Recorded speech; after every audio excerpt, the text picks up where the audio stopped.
Hi, and welcome to The Regulated Mother.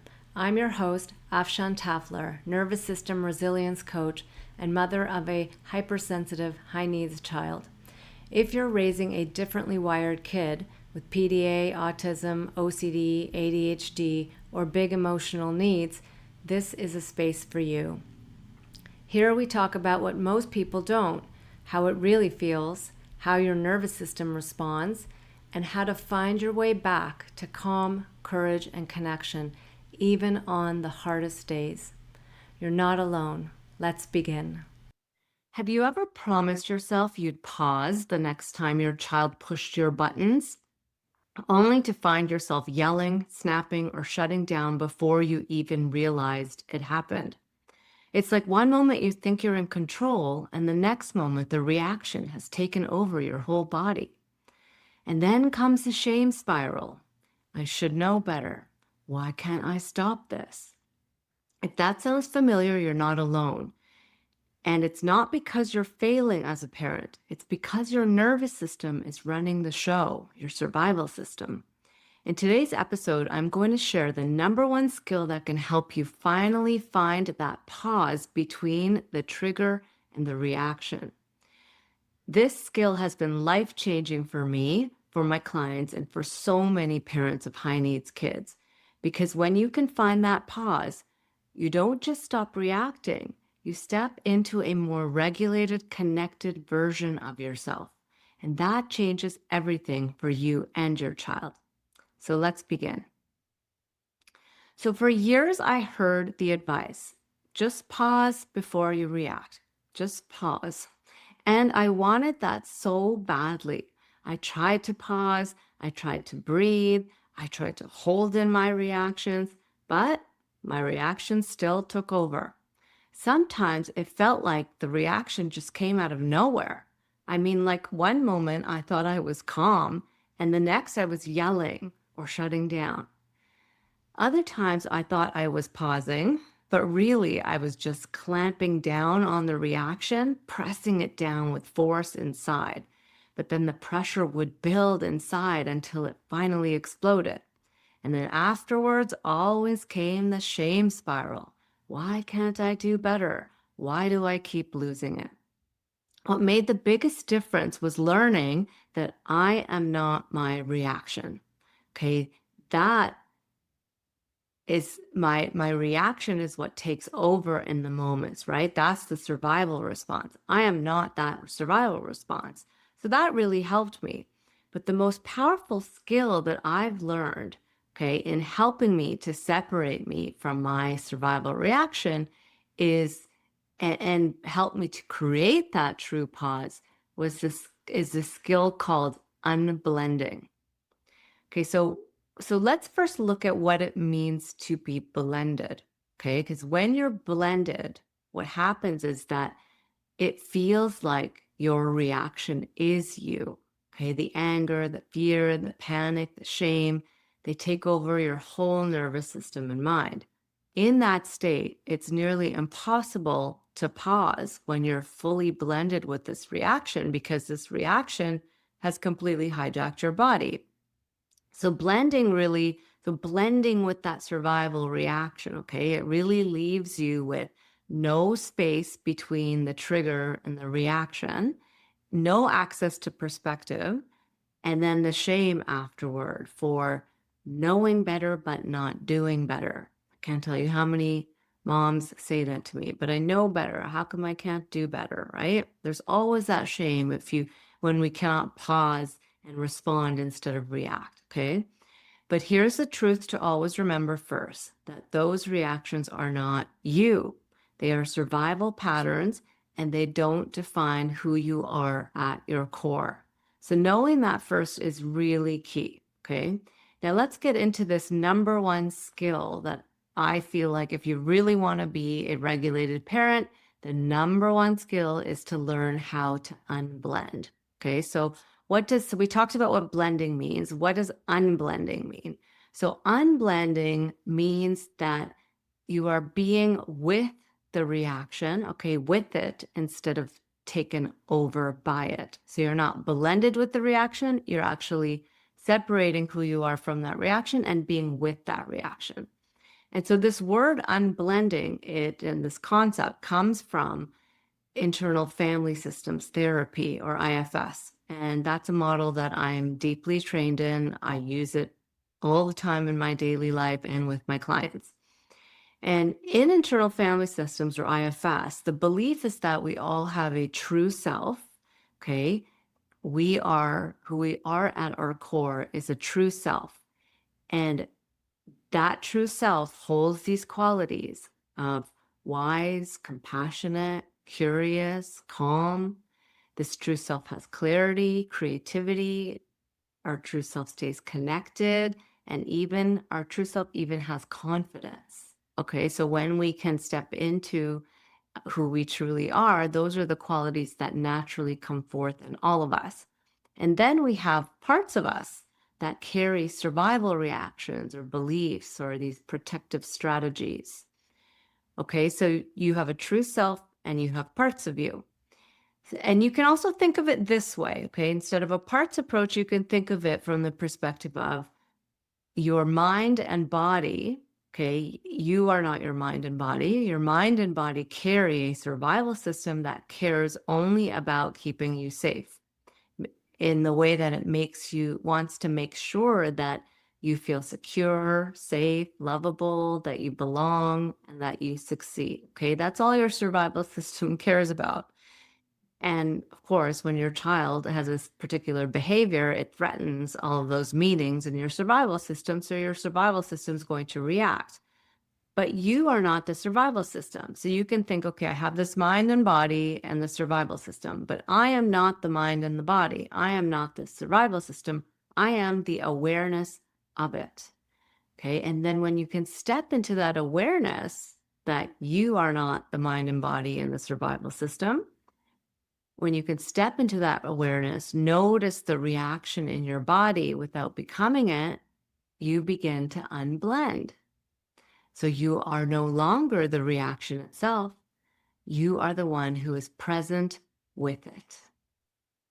So when you unblend, you don't get rid of the part that is reacting, or you don't get rid of the reaction that's happening in your body. Okay. Instead, you step back into your true self and relate to that reaction with curiosity. Okay. So that alone creates space, which is the pause that you've been longing for. And that pause is where you actually end up having the choice to respond versus react. Okay.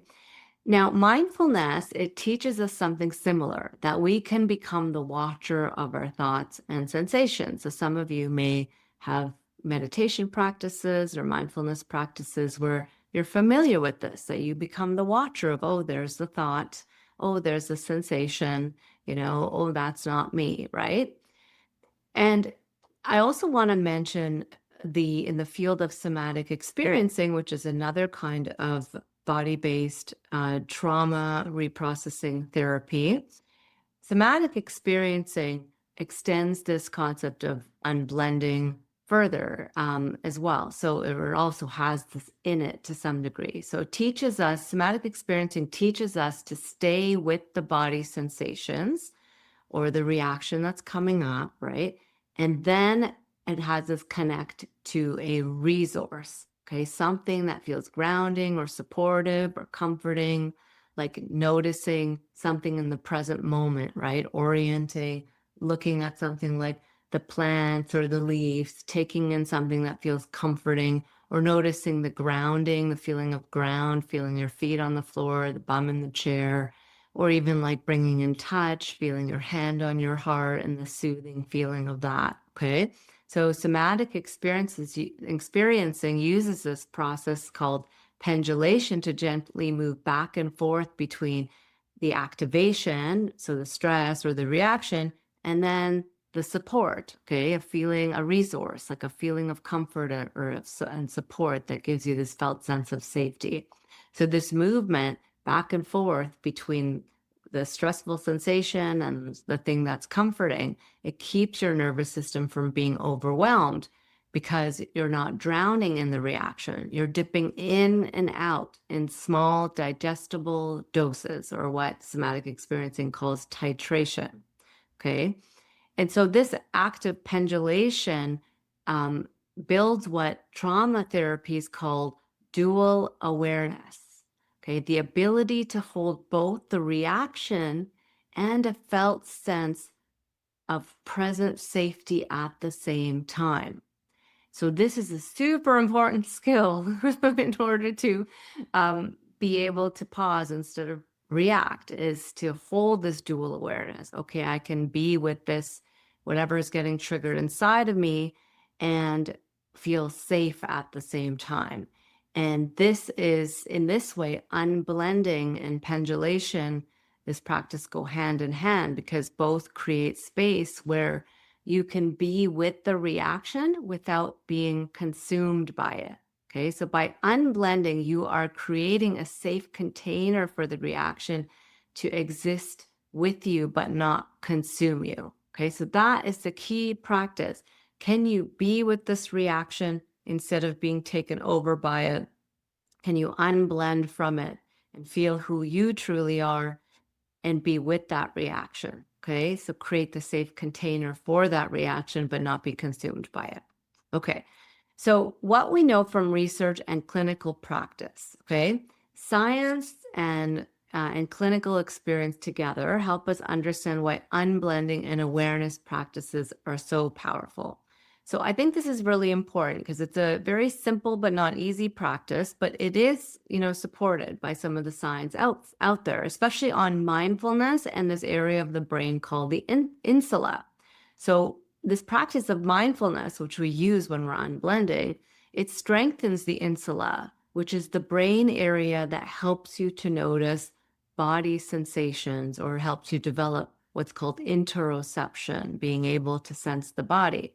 And a stronger insula means that you can catch stress reactions earlier and regulate them more efficiently. Okay, that's what you want to do. Instead of being blindsided by the reaction, you want to begin to notice those reactions earlier, and then intervene then before it gets too big. The other thing that science shows us is structural changes happen in the brain when you practice these kind of awareness practices. They've been shown to increase the thickness in the insula and also the prefrontal cortex, or the higher thinking brain, which helps to downgrade reactions, right? So these are areas tied to attention and decision making and emotional regulation. And having this kind of practice of being aware of the sensations and the reaction happening and unblending helps to strengthen those structures in your brain, making you better able to regulate. And then there's functional benefits as well. Like mindfulness also improves brain connectivity for emotional control, okay? And it reduces stress reactivity and builds resilience. So in IFS therapy, internal family systems has emerging research showing reduced depression, anxiety, and trauma symptoms, alongside like greater self-compassion and regulation.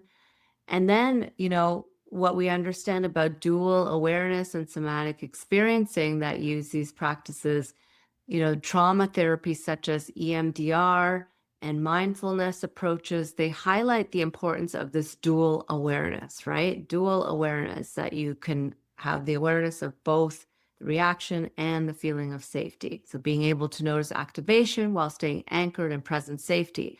And this has been linked to reduced overwhelm and greater regulation. Okay, somatic experiencing builds the same capacity through their clinical practices called of pendulation, moving between activation and the resource, and titrating the activation in small doses. Okay, so what we want to understand is that these practices of mindfulness and dual awareness, and having the awareness of the reaction and not becoming the reaction itself, and unblending, all of that is an incredibly important part of becoming a more regulated parent. Okay. Okay. So what happens in the nervous system when you unblend?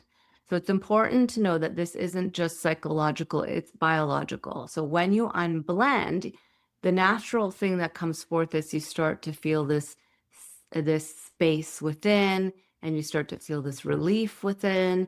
So what's happening is you're actually recruiting your ventral vagal system, the branch of the parasympathetic nervous system that's tied to safety, connection, and calm. Okay. And the space you create between trigger and response is actually regulation coming online. Okay. So unblending does that. And over time, practicing unblending also helps you build tolerance for staying with difficult sensations and emotions. And that is huge. We all need to develop more tolerance when we're being triggered so much, to stay with the difficult sensations and emotions that we're feeling inside without being overtaken by them. And when you can tolerate the reaction without fusing with it, then the qualities of your true self start to come forth naturally, like curiosity. You start to feel more curious, you feel more clarity, you feel more compassion, more perspective, and these naturally emerge. So, unblending is the bridge between the survival reactivity and regulated presence. Okay, so why does this matter for our parenting? Well, I think it's kind of obvious, but if you're parenting a high needs child, you already know how finely tuned their nervous system is. In fact, they have a very heightened, what's called neuroception, the nervous system's ability to detect cues of safety and danger. Well, for our kids, that's heightened. And their nervous system, this radar, that they have, they know if we are truly calm or if we are just suppressing a reaction. And so, we, as parents, we try to practice these mindset shifts in the moment, and we try to, you know, look at our child like, oh, they're having a hard time, not giving me a hard time. But that ends up falling flat because these body reactions, we become blended with these body reactions and the survival energy. And then your child feels that, okay? They can feel that. So unblending really changes the game because it helps you stay grounded during triggers because you can hold space for those triggers without them taking you over. And it allows you to embody ventral vagal safety, not just what I call pretend calm, right? Holding the reaction down, but recruiting ventral vagal behaviors and acting like you're calm for your child, but inside you're having all this activation and you're just clamping down on it. That's pretend calm. Okay, our children can read that. And unblending gives your child's nervous system a cue of true regulation that they can feel. Okay, and it models awareness and resilience for your child. So in other words, unblending isn't just for you, it's also for your child. It gives their nervous system a chance to unblend too through mirroring, right? Mirror neurons in their brain can see and feel what you're doing, and then it gives their system a chance to follow that as well. So let's talk about how to practice unblending. Okay, so think of what I'm going to talk about now. You can think of these practices as a progression. We're going to start with a more simple practice. And then as you build tolerance, you can layer in the deeper ones. And then over time, what these practices do is they strengthen the neural pathway back to safety and regulation. So the more you practice this, the more it will become like secondhand and more predictive for your brain to do when you are triggered. So the first step is to have awareness of the reaction and then become curious of it. So begin by noticing the reaction in your body. So it could be like you're triggered and you're feeling this tightness, this bracing, or the clenching in your jaw, or the heart racing, or this flood of angry thoughts or worry thoughts. Okay, so notice that first, become aware of it, and notice the sensations. Then say to yourself, like in order to start unblending, you can say this to yourself. Oh, this reaction is here. I am not this reaction. My body is having this reaction and I can be with it. And then step into the role of curious observer. Okay, what does this reaction feel like in my body? Where do I feel it in my body? What is it like to simply notice it? So notice how you are not this reaction. You are with it now, watching it as a curious observer of it. And what is that like to be with it and watch it? Okay, so often this simple act creates the softening, more space, and allows qualities of your true self, like curiosity and clarity, compassion, to start to naturally emerge. Okay, so the second practice that you can do is you can notice this reaction in your body and then externalize it with imagery. So it's like taking that reaction front in your body, imagining, if there's a shape to it, a color, a texture, or movement, and then moving it outside of your body in front of you. So this helps to create some distance. So you notice the reaction in your body and you describe the sensations of it. And then you notice, does it have a shape? Does it have a color? Does it have a texture? Does it have any movement to it? And then imagine gently pulling that image outside of you, placing it in front of you. Okay. And then from your true self, you observe it with curiosity again. What is it like to be with this reaction here in front of you? Okay. Here am I. Here is this reaction. And welcome it. You belong, and I can be here with you. Okay. So practicing tolerance means practicing welcoming it and saying that, really understanding that this reaction belongs here. It's here anyways, right? Maybe it can belong too. And that helps you to tolerate more, to be with it. Okay, sometimes resistance can come up to this. Like you can look at that reaction outside of you and you cannot like it, right? Or you could hate it. And so that's resistance to it. But again, that's not you. That's another survival part then that comes up that doesn't like that you're having that reaction, right? So notice that as a survival reaction too. Give it an image as well, and then place that outside of you, okay? And be with both. Okay, so that's a little more getting a little bit more advanced, but that's another practice you can try. And then the third practice is befriending the younger part of you. Okay. So when you're having a more vulnerable reaction, right?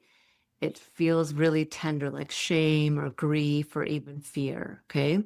You can imagine it as a younger part of you, like the little child inside of you who once had to carry this. Because remember, all of our reactions, 90% of how we're reacting today really has to do with something that happened in the past, right? Only 10% has to do with what's happening today. So oftentimes it's a younger part of us. If you can think from a parts perspective, it's that inner child that's getting triggered. So you step into more of your adult true self, okay? The you who carries the compassion, the wisdom, the curiosity, and the comfort, right? And you speak to the younger part of you. I see you. I'm here with you. You don't have to carry this alone anymore. I'm here for you. Okay. You speak kindly to it and you bring compassion to these deeper reactions. And that helps you to begin to unblend too, because your nervous system learns, it is bringing in safety and compassion towards this vulnerability inside. And that itself helps you to unblend and reduces the overwhelm that's happening inside because it's bringing in cues of safety. And then the fourth practice comes from somatic experiencing, and it's called pendulation. And it gives you this experience of dual awareness as well. So first you notice the activation in your body. So like the tightness, the bracing, the clenching, the increased heart rate, or maybe even heat that you're feeling. Okay, so you notice that and you be with it with curiosity. Then you shift to feeling a resource. So you feel your feet on the ground. So you're feeling grounding, support, right? You feel your feet on the ground, or you feel your bum in the chair, or you look around you and you orient to something comforting. Okay. And you take in that feeling of comfort. It could be like a blanket. It could be like the light, the way the light comes in. It could be a plant that brings you comfort. So you look at that, you orient to something comforting, and you feel that comfort in your body. You can also bring in touch, soothing touch to help feel that comfort. And then you notice how that comfort feels in your body, and you take that in and you feel the softening happening in your body and the feeling of that safety. And then you move back and forth. You move back and forth between the activation you're feeling in your body and then the comfort, the thing that brings you comfort. You notice that and you feel that in your body. Okay. And then you go back and forth. And this is called pendulation. It's like swinging between activation and ease and comfort. And it's also titration because you're doing it in small amounts. You're staying with the activation a little bit, and then you're going to the resource and you're feeling that comfort a little bit, and you're going back and forth. And then this helps you over time to also tolerate being with the activation. And it builds dual awareness, this ability to hold both the stress reaction and the sense of safety at once. Okay, and this prevents overwhelm and strengthens your nervous system's capacity to regulate. So this is like one of the most important practices to develop in life because we're all going to be triggered. So how can you help be with it and bring in cues of safety? So those are the 4 practices. And then I just want to talk about, like, in daily life, how you can notice your different patterns and bring in this skill of unblending and build that muscle. So look at like everyday stress patterns that show up, like you're rushing, right? Maybe rushing to get your children to school, or rushing through getting chores done in the house, or you feel irritation at small tasks, or you have worry or rumination come up. So just pause when you notice these little micro reactions, and then you can say hello to them to unblend from them. Oh, hello, worry. Oh, hello, rushing. You're here now. Oh, hello, tight chest. Oh, hello, anxiety, and you just say hello to it. And that itself can help you to unblend from it and start to notice that you are not this reaction. And, you can then take it a step further and welcome them with your ventral vagal energy. You belong too. You can be here and I can be here. We can both be here at the same time. Okay, so practicing with these smaller patterns can build tolerance and makes unblending more accessible in the heated moments. Okay, so practice outside of the heated moments, practice with little reactions, and then bring it into the stronger reactions in the heated moments. Okay, so unblending is not about perfection. It's not about never losing it again. It's about slowly strengthening the muscle of awareness. So you remember, you are not your survival system, you are the awareness behind it. As Viktor Frankl said, between stimulus and response, there is a space. In that space is our power to choose our response. And in our response lies our growth and our freedom. Okay, so that space is not just mental, it is ventral vagal regulation coming online, safety, connection, calm. And from that place, your child feels your presence, and your nervous system also has room to choose. So the invitation is simple. The next time you notice a reaction, however small it is, pause and become aware of it first. Name it. Oh, here's the reaction. Be curious and practice unblending in the 5 ways that I had mentioned. Because each time you do, you're not only healing yourself, you're offering your child the gift of true safety and connection. And if this podcast resonated with you, I invite you to like it, comment, share with others. I'm sure other people could use this messaging too. Thank you. Thanks so much for listening to The Regulated Mother.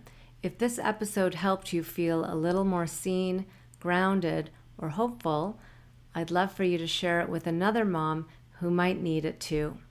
And if you want more nervous system tools and support, head to my website, illuminateyou.ca, to grab my free ebook and video series. Until next time, be gentle with yourself. You're doing brave and meaningful work.